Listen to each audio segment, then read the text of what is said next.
ਖਬਰਾਂ ਦੇ ਬੁਲੇਟਿਨ ਦੇ ਸਪਾਂਸਰ ਨੇ ਰੀਅਲਟਰ ਗੁਰਜਤਿੰਦਰ ਸਿੰਘ ਰੰਧਾਵਾ। ਹਰ ਤਰ੍ਹਾਂ ਦੀ ਪ੍ਰਾਪਰਟੀ ਖਰੀਦਣ ਤੇ ਵੇਚਣ ਲਈ ਤੁਸੀਂ ਕਾਲ ਕਰ ਸਕਦੇ ਹੋ ਗੁਰਜਤਿੰਦਰ ਸਿੰਘ ਰੰਧਾਵਾ ਹੁਣਾਂ ਨੂੰ ਇਸ ਨੰਬਰ ਤੇ। ਸਤਿ ਸ਼੍ਰੀ ਅਕਾਲ, ਤੁਸੀਂ ਵੇਖ ਰਹੇ ਹੋ ਪੰਜਾਬ ਮੇਲ USA TV। ਮੈਂ ਹਾਂ ਸੰਜੀਵ ਯਸ਼ ਖੰਨਾ। ਖਬਰਾਂ ਦੇ ਬੁਲੇਟਿਨ ਦੇ ਵਿੱਚ ਸਵਾਗਤ। ਸਭ ਤੋਂ ਪਹਿਲਾਂ ਪੇਸ਼ ਨੇ ਚੋਣਵੀਆਂ ਖਬਰਾਂ। ਕੈਨੇਡਾ ਵਿੱਚ ਅਮਰੀਕੀ H-1B ਵੀਜ਼ਾ ਧਾਰਕਾਂ ਦੀ ਅਰਜ਼ੀਆਂ ਦਾ ਕੋਟਾ ਪੂਰਾ। ਮਨੀਪੁਰ ਵਿੱਚ ਵਾਪਰੀ ਘਟਨਾ ਵਹਿਸ਼ਿਆਨਾ ਅਤੇ ਖੌਫਨਾਕ। ਅਮਰੀਕਾ। ਉੱਤਰੀ ਬਾਜਾ ਕੈਲੀਫੋਰਨੀਆ ਵਿੱਚ 17,000 ਪ੍ਰਵਾਸੀ ਫਸੇ ਹੋਏ ਨੇ। SGPC ਨੇ ਕੀਤਾ ਪਹਿਲਾ ਗੁਰਬਾਣੀ ਦਾ ਲਾਈਵ ਪ੍ਰਸਾਰਣ। YouTube ਤੇ ਵਿਊਜ਼ ਨੇ ਤੋੜੇ ਸਾਰੇ ਰਿਕਾਰਡ।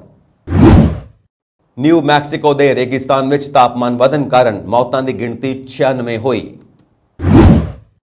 ਟੂਰਿਸਟ ਵੀਜ਼ਾ ਤੇ ਸਾਊਦੀ ਅਰਬ ਗਈਆਂ ਪੰਜਾਬ ਦੀਆਂ 2 ਕੁੜੀਆਂ ਹੋਈਆਂ ਲਾਪਤਾ। ਇੰਡੋਨੇਸ਼ੀਆ ਵਿੱਚ 40 ਲੋਕਾਂ ਨੂੰ ਲਿਜਾ ਰਹੀ ਕਿਸ਼ਤੀ ਪਲਟੀ। ਗ੍ਰੀਸ ਰੋਡਸ ਟਾਪੂ ਤੇ ਜੰਗਲ ਦੀ ਅੱਗ ਦਾ ਕਹਿਰ, 19,000 ਲੋਕਾਂ ਨੂੰ ਕੱਢਿਆ ਗਿਆ ਸੁਰੱਖਿਅਤ। ਇਟਲੀ ਵਿੱਚ ਅਸਮਾਨ ਤੋਂ ਡਿੱਗੇ ਟੈਨਿਸ ਗੇਂਦ ਆਕਾਰ ਦੇ ਗੜੇ। ਬਾਰਿਸ਼ ਨਾਲ ਜੁੜੀਆਂ ਘਟਨਾਵਾਂ ਵਿੱਚ ਅਫਗਾਨਿਸਤਾਨ ਵਿੱਚ 31, ਪਾਕਿਸਤਾਨ ਵਿੱਚ 13 ਲੋਕਾਂ ਦੀ ਮੌਤ।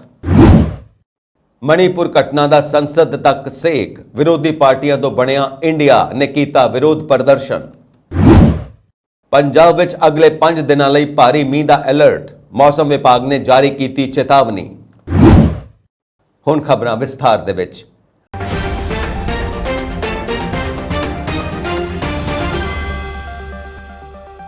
ਅਮਰੀਕਾ ਦੇ 10,000 H-1B ਵੀਜ਼ਾ ਧਾਰਕਾਂ ਨੂੰ ਦੇਸ਼ ਵਿੱਚ ਆਉਣ ਤੇ ਕੰਮ ਕਰਨ ਦੀ ਇਜਾਜ਼ਤ ਦੇਣ ਦੇ ਕੈਨੇਡਾ ਸਰਕਾਰ ਦੇ ਫੈਸਲੇ ਨਾਲ ਭਾਰਤੀ ਪੇਸ਼ੇਵਰਾਂ ਨੂੰ ਫਾਇਦਾ ਮਿਲਣਾ ਤੈਅ ਹੈ। ਇਸ ਯੋਜਨਾ ਤਹਿਤ ਪਹਿਲੇ ਹੀ ਦਿਨ ਅਰਜ਼ੀਆਂ ਦਾ ਟੀਚਾ ਪੂਰਾ ਹੋ ਜਾਣ ਨਾਲ ਕੈਨੇਡਾ ਸਰਕਾਰ ਕਾਫੀ ਉਤਸ਼ਾਹਿਤ ਹੈ। ਦੇਸ਼ ਵਿੱਚ ਉੱਚ ਸਿਖਲਾਈ ਪ੍ਰਾਪਤ ਪੇਸ਼ੇਵਰਾਂ ਦੀ ਕਮੀ ਕਾਰਨ ਕੈਨੇਡਾ ਨੇ ਹਾਲੀਆ ਇਸ ਯੋਜਨਾ ਦਾ ਐਲਾਨ ਕੀਤਾ ਸੀ। ਕੈਨੇਡਾ ਸਰਕਾਰ ਨੇ ਅਮਰੀਕੀ H-1B ਵੀਜ਼ਾ ਧਾਰਕਾਂ ਲਈ ਨਵਾਂ ਵਰਕ ਪਰਮਿਟ ਰਸਮੀ ਤੌਰ ਤੇ 16 ਜੁਲਾਈ ਨੂੰ ਅਪਲਾਈ ਕਰਨ ਲਈ ਖੋਲ੍ਹਿਆ ਸੀ। ਇਮੀਗ੍ਰੇਸ਼ਨ, ਸ਼ਰਨਾਰਥੀ ਤੇ ਨਾਗਰਿਕਤਾ ਕੈਨੇਡਾ IRCC ਦਾ ਕਹਿਣਾ ਹੈ ਕਿ ਬਿਨੈਕਾਰ ਹੁਣ ਇਸ ਯੋਜਨਾ ਲਈ ਅਪਲਾਈ ਨਹੀਂ ਕਰ ਸਕਦੇ ਕਿਉਂਕਿ ਇਸ ਨੂੰ ਬੰਦ ਕਰ ਦਿੱਤਾ ਗਿਆ ਹੈ। IRCC ਨੇ ਆਪਣੀ ਵੈਬਸਾਈਟ ਤੇ ਕਿਹਾ ਕਿ ਅਸੀਂ 17 ਜੁਲਾਈ 2023 ਨੂੰ ਇਸ ਪਹਿਲ ਲਈ 10,000 ਅਰਜ਼ੀਆਂ ਦੀ ਹੱਦ ਤੱਕ ਪੁੱਜ ਗਏ। ਹੁਣ ਕੋਈ ਹੋਰ ਅਰਜ਼ੀ ਸਵੀਕਾਰ ਨਹੀਂ ਕੀਤੀ ਜਾ ਰਹੀ। ਯੋਜਨਾ ਤਹਿਤ H-1B ਵੀਜ਼ਾ ਧਾਰਕਾਂ ਦੇ ਪਰਿਵਾਰ ਨੂੰ ਵੀ ਅਧਿਐਨ ਤੇ ਵਰਕ ਪਰਮਿਟ ਜਾਰੀ ਕੀਤਾ ਜਾ ਸਕਦਾ ਹੈ। ਉਹ ਕੈਨੇਡਾ ਵਿੱਚ ਆਰਜ਼ੀ ਨਿਵਾਸ ਲਈ ਅਪਲਾਈ ਕਰ ਸਕਦੇ ਨੇ। ਅਮਰੀਕਾ ਨੇ ਭਾਰਤ ਦੇ ਉੱਤਰ ਪੂਰਬੀ ਸੂਬੇ ਮਨੀਪੁਰ ਵਿੱਚ 2 ਮਹਿਲਾਵਾਂ ਦੀ ਨਗਨ ਪਰੇਡ ਦੀ ਵਾਇਰਲ ਹੋਈ ਵੀਡੀਓ ਤੇ ਡੂੰਘੀ ਚਿੰਤਾ ਦਾ ਪ੍ਰਗਟਾਵਾ ਕਰਦਿਆਂ ਇਸ ਘਟਨਾ ਨੂੰ ਭਿਆਨਕ ਕਰਾਰ ਦਿੱਤਾ। ਜ਼ਿਕਰਯੋਗ ਹੈ ਕਿ ਮਨੀਪੁਰ ਵਿੱਚ 2 ਮਹਿਲਾਵਾਂ ਦੀ ਨਗਨ ਪਰੇਡ ਦੀ ਘਟਨਾ 2 ਮਹੀਨੇ ਪਹਿਲਾਂ ਵਾਪਰੀ ਸੀ, ਪਰ ਪਿਛਲੇ ਹਫ਼ਤੇ ਇਸ ਸੰਬੰਧੀ ਵੀਡੀਓ ਸੋਸ਼ਲ ਮੀਡੀਆ ਤੇ ਵਾਇਰਲ ਹੋਣ ਮਗਰੋਂ ਇਹ ਕੌਮੀ ਤੇ ਕੌਮਾਂਤਰੀ ਮਸਲਾ ਬਣ ਗਿਆ ਹੈ। ਪੁਲਿਸ ਨੇ ਇਸ ਮਾਮਲੇ ਵਿੱਚ ਕੁਝ ਗ੍ਰਿਫਤਾਰੀਆਂ ਵੀ ਕੀਤੀਆਂ ਨੇ। ਅਮਰੀਕਾ ਦੇ ਵਿਦੇਸ਼ ਵਿਭਾਗ ਦੇ ਬੁਲਾਰੇ ਨੇ ਇਸ ਘਟਨਾ ਨੂੰ ਵਹਿਸ਼ਿਆਨਾ ਤੇ ਖੌਫਨਾਕ ਕਰਾਰ ਦਿੰਦਿਆਂ ਪੀੜਤਾਂ ਨਾਲ ਹਮਦਰਦੀ ਦਾ ਪ੍ਰਗਟਾਵਾ ਕੀਤਾ। ਉਨ੍ਹਾਂ ਕਿਹਾ ਕਿ ਅਮਰੀਕਾ ਨੇ ਭਾਰਤ ਨੂੰ ਮਨੀਪੁਰ ਹਿੰਸਾ ਦਾ ਹੱਲ ਸ਼ਾਂਤੀਪੂਰਨ ਢੰਗ ਨਾਲ ਤੇ ਗੱਲਬਾਤ ਰਾਹੀਂ ਕੱਢਣ ਲਈ ਕਿਹਾ ਹੈ ਅਤੇ ਅਧਿਕਾਰੀਆਂ ਨੂੰ ਸਾਰੇ ਵਰਗਾਂ, ਘਰਾਂ ਅਤੇ ਧਾਰਮਿਕ ਥਾਵਾਂ ਦੀ ਸੁਰੱਖਿਆ ਕਰਦਿਆਂ ਮਨੁੱਖੀ ਜ਼ਰੂਰਤਾਂ ਵੱਲ ਧਿਆਨ ਦੇਣ ਦੀ ਅਪੀਲ ਕੀਤੀ ਹੈ। ਮੀਡੀਆ ਰਿਪੋਰਟਾਂ ਅਨੁਸਾਰ ਬਰਤਾਨਵੀ ਪ੍ਰਧਾਨ ਮੰਤਰੀ ਰਿਸ਼ੀ ਸੁਨਕ ਦੀ ਵਿਸ਼ੇਸ਼ ਦੂਤ ਤੇ ਸੰਸਦ ਮੈਂਬਰ ਫਿਓਨਾ ਬਰੂਸ ਨੇ ਮਨੀਪੁਰ ਦਾ ਮੁੱਦਾ ਹਾਊਸ ਆਫ ਕਾਮਨਸ ਵਿੱਚ ਚੁੱਕਦਿਆਂ ਕਿਹਾ ਕਿ ਮਨੀਪੁਰ ਹਿੰਸਾ ਪਹਿਲਾਂ ਤੋਂ ਤੈਅ ਤੇ ਪੂਰੀ ਤਰ੍ਹਾਂ ਯੋਜਨਾਬੱਧ ਹੈ। ਉਨ੍ਹਾਂ ਦਾਅਵਾ ਕੀਤਾ ਕਿ ਮਨੀਪੁਰ ਵਿੱਚ ਹੁਣ ਤੱਕ ਸੈਂਕੜੇ ਚਰਚ ਸਾੜੇ ਜਾ ਚੁੱਕੇ ਨੇ ਤੇ ਇਸ ਮੁੱਦੇ ਦੀ ਖੁੱਲ੍ਹ ਕੇ ਰਿਪੋਰਟਿੰਗ ਨਹੀਂ ਹੋ ਰਹੀ। ਉਨ੍ਹਾਂ BBC ਦੇ ਸਾਬਕਾ ਰਿਪੋਰਟਰ ਡੇਵਿਡ ਕੈਂਪਾਨੇਲ ਦੀ ਰਿਪੋਰਟ ਦੇ ਹਵਾਲੇ ਨਾਲ ਕਿਹਾ ਕਿ ਮਨੀਪੁਰ ਵਿੱਚ ਸੈਂਕੜੇ ਚਰਚ ਸਾੜੇ ਜਾਣ ਤੋਂ ਇਲਾਵਾ 100 ਤੋਂ ਵੱਧ ਲੋਕ ਕਤਲ ਕੀਤੇ ਜਾ ਚੁੱਕੇ ਨੇ ਤੇ 50,000 ਤੋਂ ਵੱਧ ਲੋਕ ਬੇਘਰ ਹੋਏ ਨੇ। ਉਨ੍ਹਾਂ ਕਿਹਾ ਕਿ ਸਕੂਲਾਂ ਤੇ ਮਦਰਸਿਆਂ ਨੂੰ ਵੀ ਮਿੱਥ ਕੇ ਤੇ ਯੋਜਨਾਬੱਧ ਢੰਗ ਨਾਲ ਨਿਸ਼ਾਨਾ ਬਣਾਇਆ ਜਾ ਰਿਹਾ ਹੈ। ਇਸੇ ਦੌਰਾਨ ਚਰਚ ਕਮਿਸ਼ਨਰਜ਼ ਦੇ ਨੁਮਾਇੰਦੇ ਤੇ ਸੰਸਦ ਮੈਂਬਰ ਐਂਡਰਿਊ ਸੇਲੋਸ ਨੇ ਕਿਹਾ ਕਿ ਇਹ ਰਿਪੋਰਟ ਆਰਚ ਬਿਸ਼ਪ ਦੇ ਧਿਆਨ ਵਿੱਚ ਲਿਆਂਦੀ ਜਾਵੇਗੀ। ਮੈਕਸੀਕੋ ਦੇ ਨੈਸ਼ਨਲ ਇੰਸਟੀਚਿਊਟ ਆਫ ਮਾਈਗ੍ਰੇਸ਼ਨ ਦੇ ਅਨੁਸਾਰ ਲਗਭਗ 17,000 ਪ੍ਰਵਾਸੀ ਉੱਤਰੀ ਬਾਜਾ ਮੈਕਸੀਕੋ ਬਾਰਡਰ ਵਿੱਚ ਸਰਹੱਦ ਪਾਰ ਕਰਨ ਦੇ ਮੌਕੇ ਦੀ ਉਡੀਕ ਕਰ ਰਹੇ ਨੇ। ਏਜੰਸੀ ਦਾ ਕਹਿਣਾ ਹੈ ਕਿ ਜ਼ਿਆਦਾਤਰ ਪ੍ਰਵਾਸੀ ਟਿਜੁਆਨਾ ਵਿੱਚ ਨੇ ਅਤੇ ਪੂਰਬ ਵਿੱਚ ਮੈਕਸੀਕਲੀ ਵਿੱਚ ਥੋੜੀ ਗਿਣਤੀ ਹੈ। ਬਾਜਾ ਕੈਲੀਫੋਰਨੀਆ ਵਿੱਚ ਮਾਈਗ੍ਰੇਸ਼ਨ ਇੰਸਟੀਚਿਊਟ ਦੇ ਮੁਖੀ ਡੇਵਿਡ ਪੇਰੇਜ਼ ਤੇਜਾਦਾ ਪਟੀਲਾ ਨੇ ਕਿਹਾ ਉਹ ਇੱਥੇ ਆਸਰਾ ਹੋਟਲਾਂ ਅਤੇ ਨਿੱਜੀ ਘਰਾਂ ਵਿੱਚ ਫਸੇ ਹੋਏ ਨੇ। ਸਹੀ ਆંકੜੇ ਦੇ ਨਾਲ ਆਉਣਾ ਮੁਸ਼ਕਿਲ ਹੈ ਕਿਉਂਕਿ ਨੰਬਰ ਰੋਜ਼ਾਨਾ ਬਦਲਦੇ ਨੇ। ਉਸਨੇ ਕਿਹਾ ਕਿ ਉਹਨਾਂ ਦਾ ਅੰਦਾਜ਼ਾ ਹੈ ਕਿ CBP-1 ਐਪ ਦੁਆਰਾ ਸ਼ਰਨ ਪ੍ਰਕਿਰਿਆ ਸ਼ੁਰੂ ਕਰਨ ਲਈ ਹਰ ਮਹੀਨੇ ਲਗਭਗ 8000 ਪ੍ਰਵਾਸੀ ਟਿਜਵਾਨਾ ਵਿੱਚ ਦਿਖਾਈ ਦੇ ਰਹੇ ਨੇ, ਜੋ ਪ੍ਰਵਾਸੀਆਂ ਨੂੰ ਸਰਹੱਦ ਦੇ ਅਮਰੀਕਾ ਵਾਲੇ ਪਾਸੇ ਇੰਟਰਵਿਊ ਸਥਾਪਿਤ ਕਰਨ ਦੀ ਆਗਿਆ ਦਿੰਦਾ ਹੈ। CBP-1 ਨੇ ਉੱਤਰ ਪੂਰਬੀ ਏਲ ਪਾਸੋ ਵਿੱਚ ਨਵੀਂ ਵੱਡੇ ਪੈਮਾਨੇ ਤੇ ਪ੍ਰਵਾਸੀ ਰੱਖਣ ਦੀ ਸਹੂਲੀਅਤ ਖੋਲ੍ਹੀ ਹੈ। ਇੰਟਰਵਿਊਆਂ US ਇਮੀਗ੍ਰੇਸ਼ਨ ਕਰਮਚਾਰੀਆਂ ਨਾਲ ਪ੍ਰਵੇਸ਼ ਦੇ ਬੰਦਰਗਾਹਾਂ ਤੇ ਹੁੰਦੀਆਂ ਨੇ, ਜੋ ਇਹ ਨਿਰਧਾਰਿਤ ਕਰਦੇ ਨੇ ਕਿ ਕੀ ਕਿਸੇ ਪ੍ਰਵਾਸੀ ਕੋਲ ਸਰਹੱਦ ਦੇ ਉੱਤਰ ਵਿੱਚ ਅਦਾਲਤੀ ਸ਼ਰਨ ਦੀ ਪ੍ਰਕਿਰਿਆ ਸ਼ੁਰੂ ਕਰਨ ਲਈ ਕੋਈ ਜਾਇਜ਼ ਕੇਸ ਹੈ। ਟਿਜਵਾਨਾ ਦੇ ਪ੍ਰਵਾਸੀ ਮਾਮਲਿਆਂ ਦੇ ਦਫ਼ਤਰ ਦੇ ਡਾਇਰੈਕਟਰ ਦਾ ਕਹਿਣਾ ਹੈ ਕਿ ਪ੍ਰਵਾਸੀਆਂ ਨੂੰ CBP-1 ਐਪ ਰਾਹੀਂ ਮੁਲਾਕਾਤ ਨੂੰ ਸੁਰੱਖਿਅਤ ਕਰਨ ਲਈ 90 ਦਿਨਾਂ ਤੱਕ ਉਡੀਕ ਕਰਨੀ ਪੈਂਦੀ ਹੈ। ਉਸਨੇ ਕਿਹਾ, ਨਿਯੁਕਤੀਆਂ ਲਈ ਸਾਲ ਦੀ ਸ਼ੁਰੂਆਤ ਤੋਂ ਲੈ ਕੇ ਹੁਣ ਤੱਕ 49,000 ਪ੍ਰਵਾਸੀ ਸੈਂਟੀਆਗੋ ਟਿਜਵਾਨਾ ਖੇਤਰ ਵਿੱਚ ਸਰਹੱਦ ਪਾਰ ਕਰਨ ਦੇ ਯੋਗ ਹੋ ਚੁੱਕੇ ਨੇ। 11 ਮਈ ਨੂੰ ਟਾਈਟਲ 42 ਦੀ ਸਮਾਪਤੀ ਤੋਂ ਪਹਿਲਾਂ ਪ੍ਰਵਾਸੀ ਵੱਡੀ ਗਿਣਤੀ ਵਿੱਚ US ਮੈਕਸੀਕੋ ਸਰਹੱਦ ਤੇ ਆ ਰਹੇ ਸਨ ਤਾਂ ਕਿ ਉਹਨਾਂ ਦੀ ਸ਼ਰਨ ਪ੍ਰਕਿਰਿਆ ਸ਼ੁਰੂ ਕਰਨ ਦੇ ਮੌਕੇ ਲਈ ਬਾਰਡਰ ਪੈਟਰੋਲ ਏਜੰਟਾਂ ਦੁਆਰਾ ਚੁੱਕਿਆ ਜਾਵੇਗਾ। ਬਿਨਾਂ ਅਪਾਇੰਟਮੈਂਟ ਦੇ ਜਿਹੜੇ ਲੋਕ ਦਾਖਲੇ ਦੀਆਂ ਬਾਰਡਰ ਤੇ ਫੜੇ ਗਏ ਨੇ, ਮੈਕਸੀਕੋ ਜਾਂ ਉਹਨਾਂ ਦੇ ਘਰੇਲੂ ਦੇਸ਼ਾਂ ਨੂੰ ਵਾਪਸ ਭੇਜੇ ਜਾ ਸਕਦੇ ਨੇ ਅਤੇ ਉਹਨਾਂ ਤੇ ਘੱਟੋ-ਘੱਟ 5 ਸਾਲਾਂ ਲਈ ਅਮਰੀਕਾ ਆਉਣ ਤੇ ਪਾਬੰਦੀ ਲਗਾਈ ਜਾਵੇਗੀ। ਮੈਕਸੀਕੋ ਵਿੱਚ ਇਮੀਗ੍ਰੇਸ਼ਨ ਅਧਿਕਾਰੀਆਂ ਦੇ ਅਨੁਸਾਰ ਨਵੇਂ ਨਿਯਮ ਜ਼ਿਆਦਾਤਰ ਪ੍ਰਵਾਸੀਆਂ ਨੂੰ ਸਰਹੱਦ ਦੇ ਦੱਖਣ ਵੱਲ ਪ੍ਰਕਿਰਿਆ ਦਾ ਇੰਤਜ਼ਾਰ ਕਰ ਰਹੇ ਨੇ। ਪੋਰਟ ਸੁਡਾਨ ਹਵਾਈ ਅੱਡੇ ਤੇ ਇੱਕ ਨਾਗਰਿਕ ਜਹਾਜ਼ ਦੇ ਹਾਦਸਾਗ੍ਰਸਤ ਹੋਣ ਕਾਰਨ 4 ਫੌਜੀ ਕਰਮਚਾਰੀਆਂ ਸਮੇਤ 9 ਲੋਕਾਂ ਦੀ ਮੌਤ ਹੋ ਗਈ। ਸੁਡਾਨ ਦੀ ਫੌਜ ਨੇ ਇੱਕ ਬਿਆਨ ਜਾਰੀ ਕਰਕੇ ਹਾਦਸੇ ਦੀ ਜਾਣਕਾਰੀ ਦਿੱਤੀ ਹੈ। ਫੌਜ ਨੇ ਦੱਸਿਆ ਕਿ ਹਾਦਸੇ ਵਿੱਚ ਇੱਕ ਲੜਕੀ ਦੀ ਜਾਨ ਬਚ ਗਈ ਹੈ। ਸੁਡਾਨ ਦੀ ਫੌਜ ਨੇ ਦੱਸਿਆ, ਜਹਾਜ਼ ਦੇ ਕ੍ਰੈਸ਼ ਹੋਣ ਤੋਂ ਪਹਿਲਾਂ ਐਂਟੋਨੋਵ ਉਡਾਨ ਭਰ ਰਿਹਾ ਸੀ ਅਤੇ ਉਸ ਵਿੱਚ ਨੁਕਸ ਪੈ ਗਿਆ, ਜਿਸ ਤੋਂ ਬਾਅਦ ਜਹਾਜ਼ ਹਾਦਸੇ ਦਾ ਸ਼ਿਕਾਰ ਹੋ ਗਿਆ। ਸੁਡਾਨ ਵਿੱਚ ਇਸ ਸਾਲ 15 ਅਪ੍ਰੈਲ ਤੋਂ ਹਥਿਆਰਬੰਦ ਬਲਾਂ ਅਤੇ ਅਰਧ ਸੈਨਿਕ ਰੈਪਿਡ ਸਪੋਰਟ ਫੋਰਸਿਸ ਵਿਚਾਲੇ ਲੜਾਈ ਚੱਲ ਰਹੀ ਹੈ। ਉਦੋਂ ਤੋਂ ਪੋਰਟ ਸੁਡਾਨ ਪ੍ਰਵਾਸੀਆਂ, ਡਿਪਲੋਮੈਟਿਕ ਮਿਸ਼ਨਾਂ ਦੇ ਮੈਂਬਰਾਂ ਤੇ ਉੱਤਰੀ ਅਫਰੀਕੀ ਦੇਸ਼ ਤੋਂ ਭੱਜਣ ਵਾਲੇ ਕੁਝ ਨਾਗਰਿਕਾਂ ਲਈ ਇੱਕ ਐਗਜ਼ਿਟ ਪੁਆਇੰਟ ਬਣ ਚੁੱਕਾ ਹੈ। ਸੁਡਾਨ ਵਿੱਚ ਗ੍ਰਹਿ ਯੁੱਧ ਐਤਵਾਰ ਨੂੰ ਆਪਣੇ 100ਵੇਂ ਦਿਨ ਵਿੱਚ ਦਾਖਲ ਹੋ ਗਿਆ। ਇਸ ਤੇ ਸੁਡਾਨ ਦੇ ਸਿਹਤ ਮੰਤਰਾਲੇ ਨੇ ਦੱਸਿਆ ਕਿ ਹਿੰਸਾ ਵਿੱਚ ਹੁਣ ਤੱਕ ਘੱਟੋ-ਘੱਟ 1136 ਲੋਕਾਂ ਦੀ ਮੌਤ ਹੋ ਚੁੱਕੀ ਹੈ। ਹਾਲਾਂਕਿ ਦੂਜੇ ਮਨੀਟਰਾਂ ਦਾ ਮੰਨਣਾ ਹੈ ਕਿ ਮਰਨ ਵਾਲਿਆਂ ਦੀ ਗਿਣਤੀ ਬਹੁਤ ਜ਼ਿਆਦਾ ਹੋ ਸਕਦੀ ਹੈ ਕਿਉਂਕਿ ਬਹੁਤੀਆਂ ਮੌਤਾਂ ਦੀ ਰਿਪੋਰਟ ਨਹੀਂ ਕੀਤੀ ਗਈ। ਅੰਦਾਜ਼ਾ ਹੈ ਕਿ 30 ਲੱਖ ਤੋਂ ਵੱਧ ਲੋਕ ਸੁਡਾਨ ਤੋਂ ਭੱਜ ਚੁੱਕੇ ਨੇ। ਇੱਥੋਂ ਇਨ੍ਹਾਂ ਵਿੱਚੋਂ 7 ਲੋਕ ਅਜਿਹੇ ਨੇ ਜੋ ਮਿਸਰ, ਚਾਡ ਅਤੇ ਦੱਖਣੀ ਸੁਡਾਨ ਵਰਗੇ ਗੁਆਂਢੀ ਦੇਸ਼ਾਂ ਵਿੱਚ ਭੱਜ ਗਏ ਨੇ। ਸ਼੍ਰੀ ਹਰਿਮੰਦਰ ਸਾਹਿਬ ਵਿੱਚ ਹੁੰਦੇ ਗੁਰਬਾਣੀ ਕੀਰਤਨ ਦਾ ਪ੍ਰਸਾਰਣ ਪੂਰੇ ਸੰਸਾਰ ਤੱਕ ਪਹੁੰਚਾਉਣ ਲਈ ਸ਼੍ਰੋਮਣੀ ਕਮੇਟੀ ਵੱਲੋਂ ਆਪਣਾ web channel SGPC Shri Amritsar ਸ਼ੁਰੂ ਕੀਤਾ ਗਿਆ। ਸ਼੍ਰੋਮਣੀ ਕਮੇਟੀ ਵੱਲੋਂ ਆਪਣਾ ਨਿੱਜੀ ਸੈਟੇਲਾਈਟ ਚੈਨਲ ਸਥਾਪਿਤ ਕੀਤੇ ਜਾਣ ਤੱਕ PTC ਚੈਨਲ ਦੀ ਮਦਦ ਨਾਲ ਗੁਰਬਾਣੀ ਦੇ ਕੀਰਤਨ ਦਾ ਸਿੱਧਾ ਪ੍ਰਸਾਰਣ ਵੀ ਜਾਰੀ ਰੱਖਿਆ ਜਾਵੇਗਾ। ਗੁਰਬਾਣੀ ਦਾ ਪ੍ਰਸਾਰਣ 3 ਸਮੇਂ ਕੀਤਾ ਜਾਵੇਗਾ, ਸਵੇਰੇ 3:30 ਤੋਂ 8:30 ਤੱਕ, ਦੁਪਹਿਰ 12:30 ਤੋਂ 2:30 ਤੱਕ ਅਤੇ ਸੰਧਿਆ ਵੇਲੇ 6:30 ਤੋਂ 8:30 ਤੱਕ ਗੁਰਬਾਣੀ ਦਾ ਲਾਈਵ ਪ੍ਰਸਾਰਣ ਹੋਵੇਗਾ। ਸ਼੍ਰੋਮਣੀ ਕਮੇਟੀ ਵੱਲੋਂ ਆਪਣੇ YouTube channel SGPC Shri Amritsar ਤੇ ਪਹਿਲਾ ਲਾਈਵ ਪ੍ਰਸਾਰਣ ਕੀਤਾ ਗਿਆ, ਜਿਸ ਨੇ ਇੱਕ ਵੱਡਾ ਰਿਕਾਰਡ ਹਾਸਿਲ ਕਰ ਲਿਆ ਹੈ।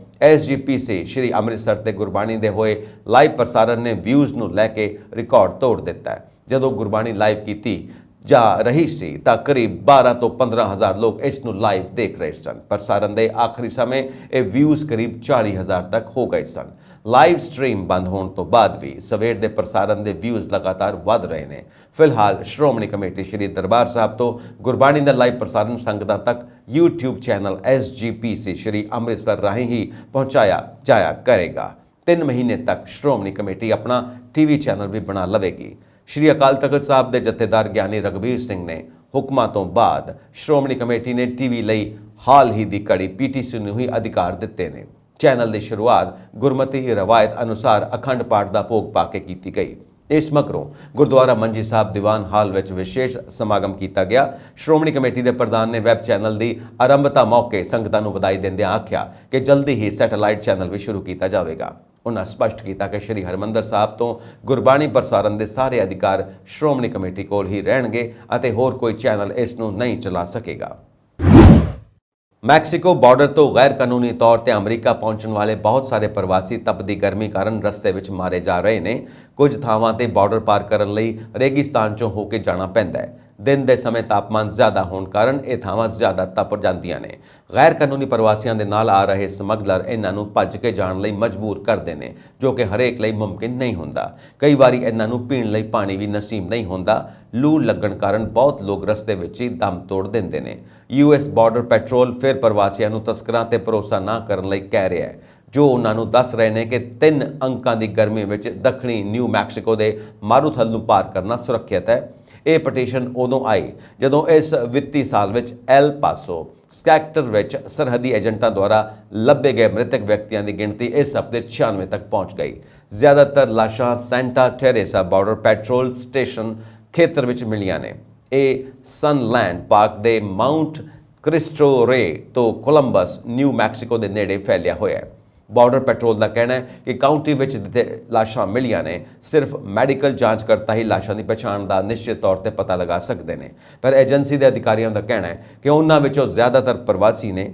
ਬਾਰਡਰ ਗਸ਼ਤ ਨੇ ਬਾਰਡਰ ਰਿਪੋਰਟ ਨੂੰ ਦਿੰਦੇ ਇੱਕ ਬਿਆਨ ਵਿੱਚ ਕਿਹਾ ਕਿ ਅਸੀਂ ਵਰਤਮਾਨ ਵਿੱਚ ਨਿਊ ਮੈਕਸੀਕੋ ਵਿੱਚ ਮਾਰੂਥਲ ਦੇ ਖੇਤਰ ਅਤੇ ਅਤਿਅੰਤ ਗਰਮੀ ਕਾਰਨ ਵੱਡੀ ਗਿਣਤੀ ਵਿੱਚ ਪ੍ਰਵਾਸੀ ਮੌਤਾਂ ਦਰਜ ਕਰ ਰਹੇ ਹਾਂ।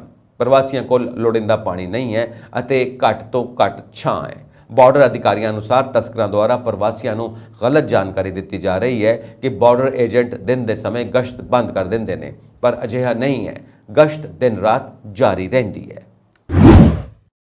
ਭਾਰਤੀ ਮੂਲ ਦੇ 2 ਵਿਅਕਤੀਆਂ ਨੇ ਅਮਰੀਕਾ ਦੇ ਦੱਖਣ ਪੱਛਮੀ ਸ਼ਹਿਰ ਵਿੱਚ ਇੱਕ ਮੋਟਲ ਤੋਂ ਚੱਲ ਰਹੇ ਨਸ਼ੀਲੇ ਪਦਾਰਥਾਂ ਦੀ ਤਸਕਰੀ ਦੇ ਕਾਰੋਬਾਰ ਅਤੇ ਹਥਿਆਰਾਂ ਦੇ ਦੋਸ਼ਾਂ ਨੂੰ ਸਵੀਕਾਰ ਕੀਤਾ। ਨਿਊ ਮੈਕਸੀਕੋ ਦੇ ਅਟਾਰਨੀ ਦਫ਼ਤਰ ਦੁਆਰਾ ਜਾਰੀ ਕੀਤੀ ਗਈ ਇੱਕ ਰਿਲੀਜ਼ ਵਿੱਚ ਕਿਹਾ ਗਿਆ ਕਿ ਕਮਲ ਪੁਲਾ ਉਮਰ 44 ਸਾਲ ਅਤੇ ਪ੍ਰਗਨੇਸ਼ ਕੁਮਾਰ ਉਮਰ 36 ਸਾਲ ਪੀਟ ਪਟੇਲ ਨੂੰ ਨਿਊ ਮੈਕਸੀਕੋ ਦੇ ਐਲ ਬੁਕਰਕ ਸ਼ਹਿਰ ਵਿੱਚ ਨਸ਼ੀਲੇ ਪਦਾਰਥਾਂ ਨਾਲ ਜੁੜੇ ਇੱਕ ਕੰਪਲੈਕਸ ਨੂੰ ਕਾਇਮ ਰੱਖਣ ਲਈ ਇੱਕ ਮਾਮਲੇ ਵਿੱਚ ਦੋਸ਼ੀ ਠਹਿਰਾਇਆ ਗਿਆ ਹੈ।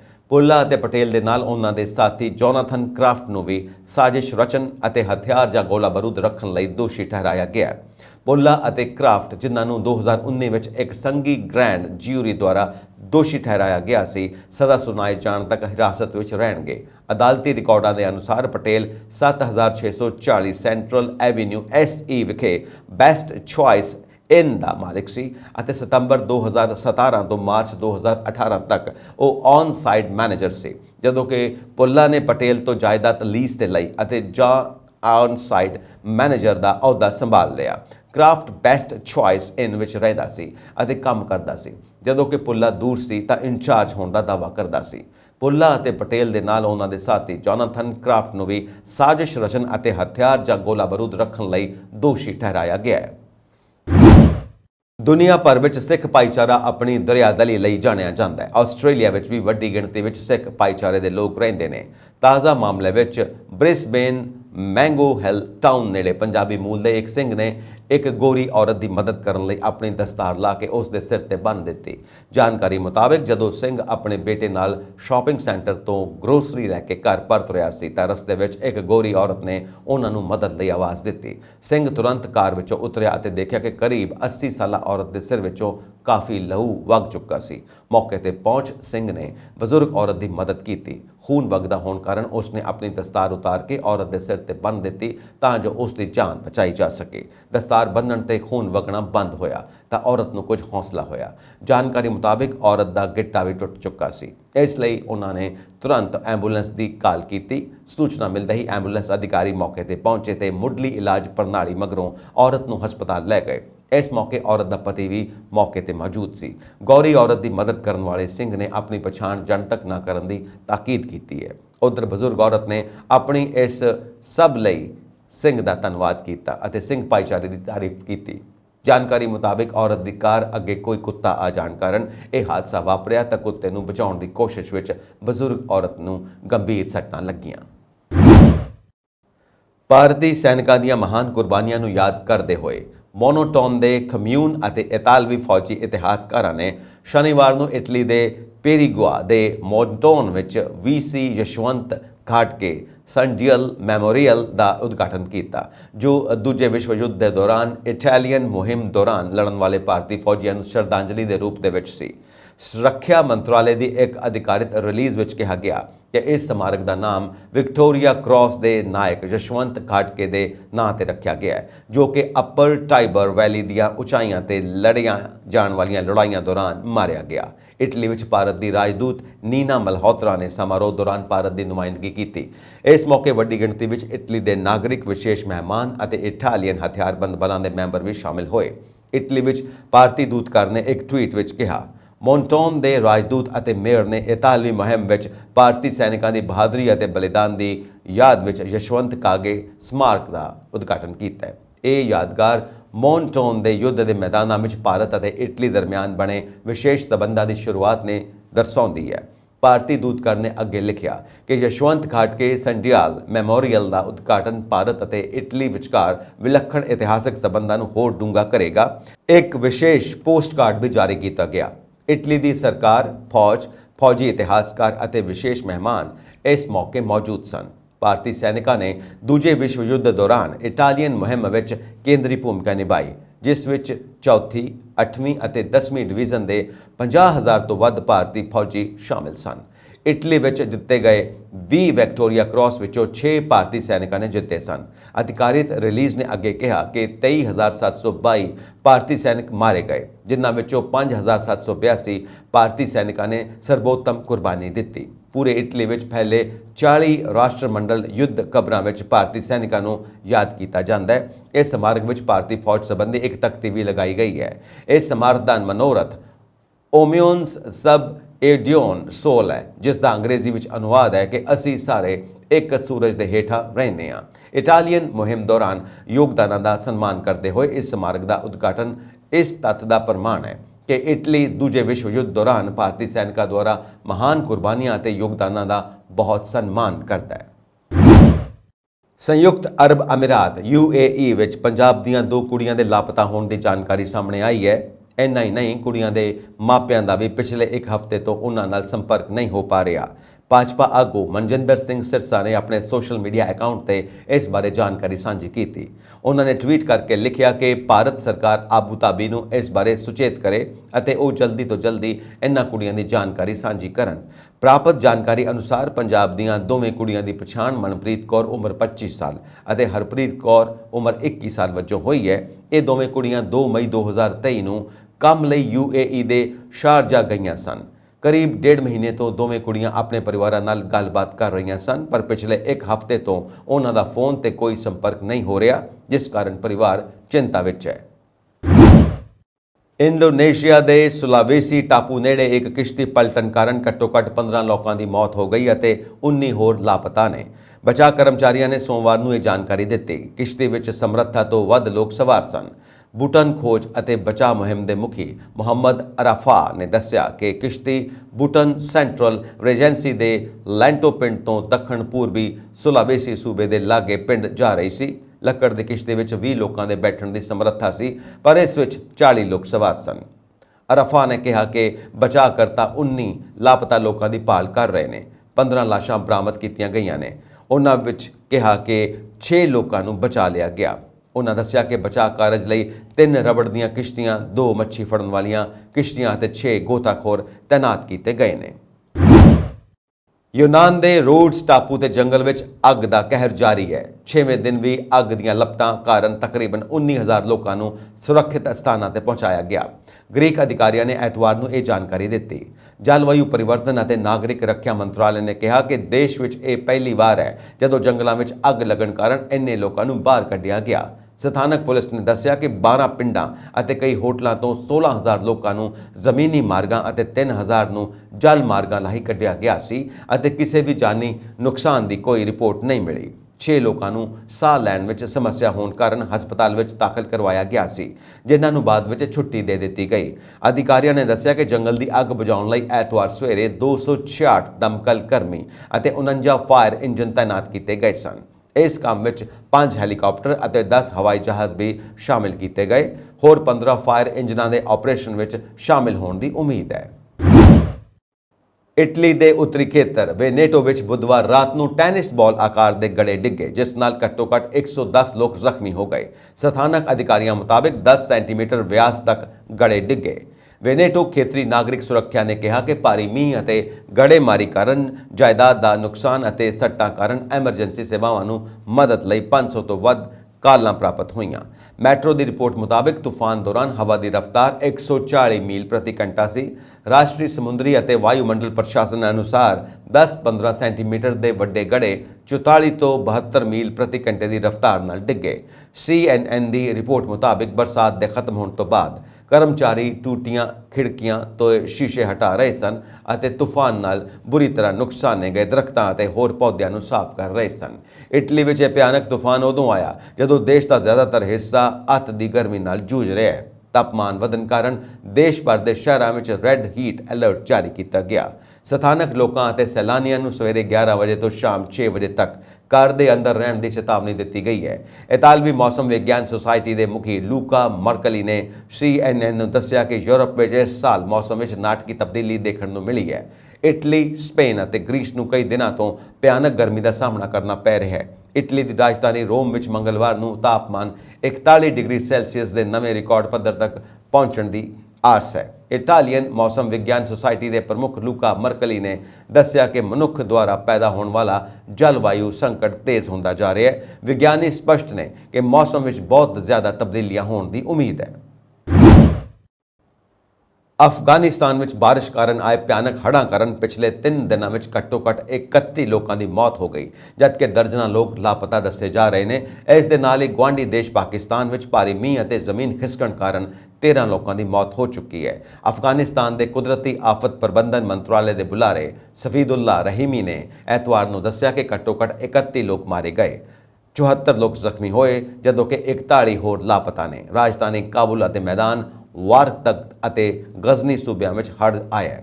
ਜ਼ਿਆਦਾਤਰ ਮੌਤਾਂ ਪੱਛਮੀ ਕਾਬੁਲ ਅਤੇ ਮੈਦਾਨ ਵਾਰਤਕ ਵਿੱਚ ਹੋਈਆਂ ਨੇ। ਉਹਨਾਂ ਕਿਹਾ ਕਿ ਹੜ੍ਹ ਵਿੱਚ 250 ਪਸ਼ੂਆਂ ਦੀ ਵੀ ਜਾਨ ਚਲੀ ਗਈ ਹੈ। ਪਾਕਿਸਤਾਨ ਵਿੱਚ ਐਤਵਾਰ ਨੂੰ ਭਾਰੀ ਮੀਂਹ ਅਤੇ ਜ਼ਮੀਨ ਖਿਸਕਣ ਕਾਰਨ 13 ਲੋਕਾਂ ਦੀ ਮੌਤ ਹੋ ਗਈ ਅਤੇ 7 ਹੋਰ ਜ਼ਖਮੀ ਹੋ ਗਏ। ਉੱਤਰ ਪੱਛਮੀ ਖੈਬਰ ਪਖਤੂਨਖਵਾ ਸੂਬੇ ਵਿੱਚ ਪਿਛਲੇ 48 ਘੰਟਿਆਂ ਵਿੱਚ ਮੀਂਹ ਨਾਲ ਸੰਬੰਧਿਤ ਘਟਨਾਵਾਂ ਵਿੱਚ 9 ਲੋਕਾਂ ਦੀ ਮੌਤ ਹੋ ਗਈ। ਪੁਲਿਸ ਅਧਿਕਾਰੀ ਰਾਜਾ ਮਿਰਜ਼ਾ ਹਸਨ ਦੇ ਅਨੁਸਾਰ ਗਿਲਗਿਤ ਬਲਾਟਿਸਤਾਨ ਖੇਤਰ ਦੇ ਸਰਾਕੂਤ ਖੇਤਰ ਵਿੱਚ ਜ਼ਮੀਨ ਖਿਸਕਣ ਨਾਲ ਇੱਕ ਪਰਿਵਾਰ ਦੇ 4 ਮੈਂਬਰਾਂ ਦੀ ਮੌਤ ਹੋ ਗਈ। ਸੂਬਾਈ ਆਫਤ ਪ੍ਰਬੰਧਨ ਅਥਾਰਟੀ ਦੇ ਬੁਲਾਰੇ ਤੈਮੂਰ ਖਾਨ ਨੇ ਦੱਸਿਆ ਕਿ ਖੈਬਰ ਪਖਤੂਨਖਵਾ ਸੂਬੇ ਵਿੱਚ ਭਾਰੀ ਮੀਂਹ ਅਤੇ ਤੂਫਾਨ ਕਾਰਨ ਘੱਟੋ-ਘੱਟ 74 ਘਰਾਂ ਨੂੰ ਨੁਕਸਾਨ ਪਹੁੰਚਿਆ ਹੈ। ਹਿੰਸਾ ਪ੍ਰਭਾਵਿਤ ਮਣੀਪੁਰ ਵਿੱਚ ਭੀੜ ਵੱਲੋਂ ਔਰਤਾਂ ਨੂੰ ਨੰਗਨ ਕਰਕੇ ਘੁਮਾਉਣ ਦੀ ਘਟਨਾ ਦਾ ਸੇਕ ਸੰਸਦ ਤੱਕ ਪਹੁੰਚ ਗਿਆ। ਇਸ ਘਟਨਾ ਨੂੰ ਲੈ ਕੇ ਵਿਰੋਧੀ ਪਾਰਟੀਆਂ ਨੇ ਅੱਜ ਸੰਸਦ ਕੰਪਲੈਕਸ ਅੰਦਰ ਮਹਾਤਮਾ ਗਾਂਧੀ ਦੇ ਬੁੱਤ ਦੇ ਸਾਹਮਣੇ ਵਿਰੋਧ ਪ੍ਰਦਰਸ਼ਨ ਕੀਤਾ। ਮਣੀਪੁਰ ਤੇ ਪ੍ਰਧਾਨ ਮੰਤਰੀ ਨਰਿੰਦਰ ਮੋਦੀ ਦੇ ਦੋਹਾਂ ਸਦਨਾਂ ਵਿੱਚ ਬਿਆਨ ਦੇਣ ਦੀ ਮੰਗ ਨੂੰ ਲੈ ਕੇ ਵਿਰੋਧੀ ਗੱਠਜੋੜ Indian National Developmental Inclusive Alliance India ਨੇ ਸੰਸਦ ਕੰਪਲੈਕਸ ਵਿੱਚ ਵਿਰੋਧ ਪ੍ਰਦਰਸ਼ਨ ਕੀਤਾ। ਵਿਰੋਧੀ ਪਾਰਟੀਆਂ ਦੇ ਨੇਤਾਵਾਂ ਨੇ ਕਿਹਾ ਕਿ ਅੱਜ ਸੰਸਦ ਦੇ ਮੌਨਸੂਨ ਸੈਸ਼ਨ ਦਾ ਤੀਜਾ ਦਿਨ ਹੈ। ਇੰਡੀਆ ਦੀ ਮੰਗ ਸਪਸ਼ਟ ਹੈ। ਮਣੀਪੁਰ ਵਿੱਚ 3 ਮਈ ਮਗਰੋਂ ਵਾਪਰੇ ਭਿਆਨਕ ਘਟਨਾਕ੍ਰਮ ਤੇ ਪ੍ਰਧਾਨ ਮੰਤਰੀ ਨੂੰ ਸਦਨ ਵਿੱਚ ਵਿਸਥਾਰਪੂਰਵਕ ਬਿਆਨ ਦੇਣਾ ਚਾਹੀਦਾ ਹੈ। ਉਸ ਤੋਂ ਬਾਅਦ ਸਾਡੇ ਦੁੱਖ ਅਤੇ ਹੱਲ ਦੀ ਸਮੂਹਿਕ ਇੱਛਾ ਨੂੰ ਜ਼ਾਹਿਰ ਕਰਨ ਲਈ ਚਰਚਾ ਹੋਵੇ। ਵਿਰੋਧੀ ਧਿਰ ਦੇ ਸੰਸਦ ਮੈਂਬਰਾਂ ਨੇ ਹੱਥਾਂ ਵਿੱਚ ਇੱਕ ਵੱਡਾ ਬੈਨਰ ਫੜਿਆ ਹੋਇਆ ਹੈ ਜਿਸ ਤੇ ਲਿਖਿਆ ਹੈ ਕਿ ਇੰਡੀਆ ਡਿਮਾਂਡ PM ਸਟੇਟਮੈਂਟ ਇਨ ਬੋਥ ਹਾਊਸਸ। ਉਹਨਾਂ ਨੇ ਪ੍ਰਧਾਨ ਮੰਤਰੀ ਸਦਨ ਵਿੱਚ ਆਓ ਦੇ ਨਾਅਰੇ ਵੀ ਲਾਏ। ਦੱਸ ਦਈਏ ਕਿ ਮਣੀਪੁਰ ਵਿੱਚ 2 ਔਰਤਾਂ ਨੂੰ ਨਗਨ ਕਰਕੇ ਘੁਮਾਏ ਜਾਣ ਦਾ ਵੀਡੀਓ ਬੀਤੇ ਬੁੱਧਵਾਰ ਨੂੰ ਸਾਹਮਣੇ ਆਇਆ। ਉਸ ਮਗਰੋਂ ਸੂਬੇ ਦੇ ਪਹਾੜੀ ਖੇਤਰ ਵਿੱਚ ਤਣਾਅ ਵਾਲੀ ਸਥਿਤੀ ਬਣ ਗਈ।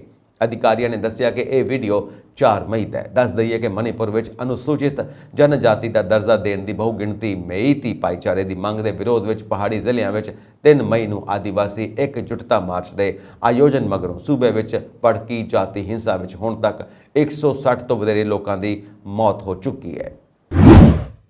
ਮੌਸਮ ਵਿਭਾਗ ਨੇ ਪੰਜਾਬ ਵਿੱਚ ਮੰਗਲਵਾਰ ਤੋਂ 5 ਦਿਨ ਲਈ ਭਾਰੀ ਮੀਂਹ ਦਾ ਅਲਰਟ ਜਾਰੀ ਕੀਤਾ।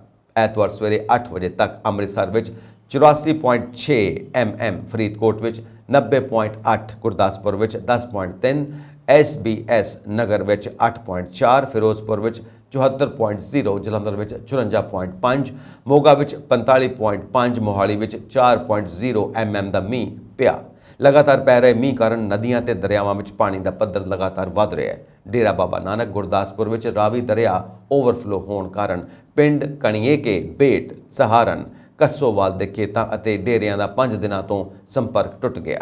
ਟਾਂਡਾ ਉੜਮੁੜ ਵਿਖੇ ਬਿਆਸ ਦਰਿਆ ਓਵਰਫਲੋ ਹੋ ਗਿਆ।